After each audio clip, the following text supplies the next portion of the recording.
नमस्कार, मी स्वप्नील गावंडे, अक्षय seeds company प्रतिनिधी। आज आपण छत्रपती संभाजीनगर जिल्ह्यामध्ये कन्नड तालुका गाव बहिरगाव येथे आलेलो आहोत। आपल्यासोबत जे कॅबेज लावलेले शेतकरी आहेत शंकरभाऊ शिरसे हे आपल्यासोबत आहेत। ते आपल्याला या दिव्याबद्दल म्हणजे त्यांनी लागवड केली त्यांचे अनुभव हे शेअर करतात। शंकरभाऊ, कशी राहिली व्हरायटी? नमस्कार, मी शंकर कारभारी शिरसे, राहणार बहिरगाव, तालुका कन्नड, जिल्हा छत्रपती संभाजीनगर। मी 26 नोव्हेंबर या रोजी या व्हरायटीची लागवड केलेली आहे आणि 22 गुंठ्यामध्ये जवळपास 14,000 कलम लावलेली आहे। तर बाकीच्या व्हरायटीपेक्षा मला या व्हरायटीचं एक वैशिष्ट्य असं आहे की गट्ट्याचा जे साईज आहे ही 1 ते 1.5 किलो वजनाची आणि टणक आहे आणि बाकी रोग प्रतिकार शक्ती चांगली आहे गट्ट्याची। मी असं सर्वांना सांगेल की या व्हरायटीची लागवड करायला काही अडचण नाही आहे आणि कोणत्याही व्हरायटीचं लागवड करताना आपल्याला ॲव्हरेजशी मतलब असतं।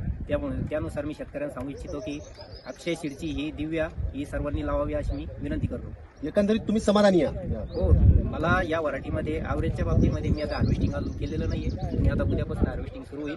तर मी ॲव्हरेज मला बाकी व्हरायटीपेक्षा तर ती चांगलं वाटतं।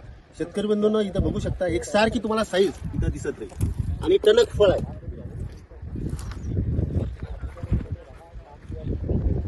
धन्यवाद।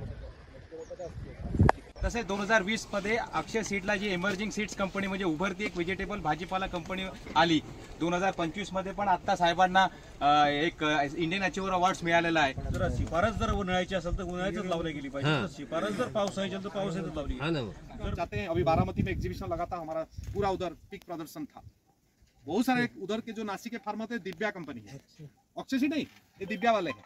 हमारे एक हिमपरी बोल के कॉलीफ्लावर है, जो फार्मर ने लगाया हमको अक्षय सीड नहीं बोलते, बोले हिमपरी वाला कंपनी है। एक प्रोडक्ट से एक किस्म से हमारा पहचान बन रहा है। फिर वो दिव्या वाला वो हिमपरी भी ट्राई कर रहा है, वो भेंडी भी ट्राई कर रहा है, कलिंगड़ भी ट्राई कर रहा है, क्योंकि उनको एक विश्वास आस्था कंपनी के ऊपर हो गया है। और वो आपका जो विश्वास है, वो आपका जो आस्था है, मैं कंपनी का हेड होने के नाते इतना आपको विश्वास देता हूं कि वही आस्था वही विश्वास आपका बरकरार रहेगा सालों साल। इच्छितो आपल्या वाहनाविषयी। आपला हा जो वाहन आहे ते 60 ते 65 दिवसांमध्ये तयार होणारा वाहन आहे। वर्षभर या वाहनाची लागवड करू शकतो आणि या वाहनाचं जे वजन आहे 1 किलो पासून 1.5 किलो पर्यंत वजनाचा हा वाहन आहे। अभी स्कैनर में स्कैन करके घर में जाके देखोगे हमारा पूरा कैटलॉग, आपको 30 से 35 क्रॉप मिलेगा और 150 से 160 अलग अलग किस्म मिलेगा। श्री संत सावता रोपवाटिका ते आम्ही आमच्या रोपवाटिकेतून एक आखाजीच्या वेळेस टोमॅटो दिला होता, 3 वर्ष झाली त्याला। त्यावेळेस ते टेम्परेचरमध्ये चांगला आला होता आणि त्यांचं उत्पन्नही भरपूर निघलं होतं आणि ॲव्हरेज म्हणजे बेखर्ची ॲव्हरेज खूप निघलं होतं त्याला। टेम्परेचरमध्ये त्याला असा काही प्रॉब्लेम नाही।